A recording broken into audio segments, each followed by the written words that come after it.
The Brazilian government has been accused of totalitarianism and censorship after it stopped releasing its total numbers of COVID-19 cases and deaths and wiped an official site clean of swaths of data. Health Ministry insiders told local media the move was ordered by far-right President Jair Bolsonaro himself, and was met with widespread outrage in Brazil, one of the world's worst-hit COVID-19 hotspots, with more deaths than Italy and more cases than Russia and the UK. The authoritarian, insensitive, inhuman and unethical attempt to make those killed by COVID-19 invisible will not succeed. We in Brazilian society will not forget them, nor the tragedy that befalls the nation, said Alberto Beltrame, president of Brazil's National Council of State Health Secretaries, in a statement. Brazil currently has the world's second highest number of cases, at 672,846, according to the Johns Hopkins University site, and has overtaken Italy, with 35,930 deaths. Johns Hopkins removed Brazil from its global count on Saturday but later reinstated it. On Friday night, Brazil's government stopped releasing the cumulative numbers of confirmed COVID-19 cases and obits in its daily bulletin and only supplied daily numbers. A health ministry site was taken offline and returned on Saturday without the total number of deaths and confirmed cases, as well as numbers of cases under investigation and those that recovered. The death counts were reported as 904 on Saturday, 1,005 on Friday and 1,473 on Thursday.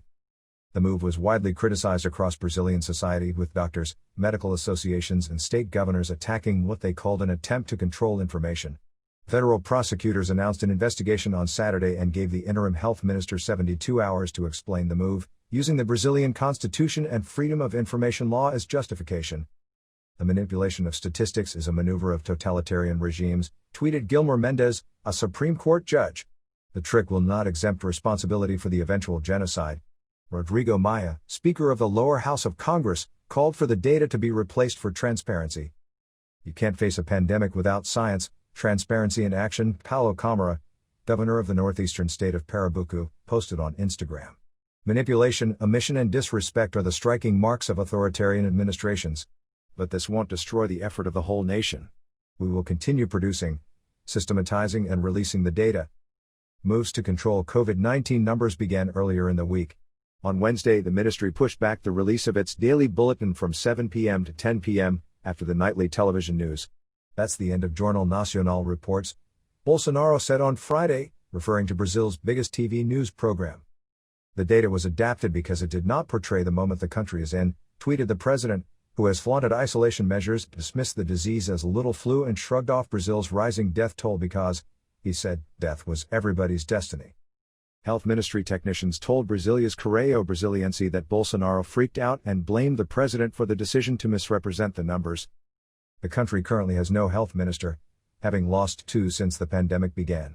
The acting health minister, Eduardo Pazuello, is an army general with no health experience who has stuffed the ministry with military officers. On Friday, Carlos Wizard, a billionaire Mormon businessman with no health experience who is taking over as Secretary of Science, Technology and Strategic Supplies at the Health Ministry, called the current data fanciful or manipulated. There are many people dying for other causes and public managers, purely interested in having bigger budgets for their towns, their states. We're putting everybody as COVID. We are revising these obits, he told the O Globo newspaper. In fact, health specialists have argued that there is widespread underreporting of cases and deaths in Brazil, in part due to a lack of testing. Only someone who does not know the public health system could make this statement, Andre Longo, health secretary of Pernambuco State, told The Guardian. It stains the history of Brazilian public health. Doctors across Brazil said the lack of information would hinder management of the pandemic as cases moved from big cities into its vast interior. How is a manager going to reallocate resources and organize vacancies and transporting the sick if they don't have data? Said Guilherme Pivoto, an infectious diseases specialist in Manaus, one of Brazil's worst-hit cities.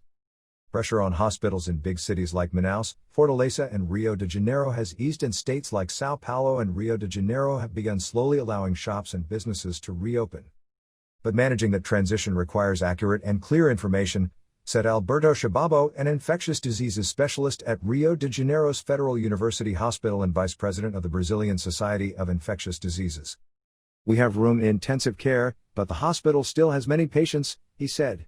Many decisions are taken on basis of these numbers, not just in Brazil, but in whole world. It is an inadmissible lack of transparency.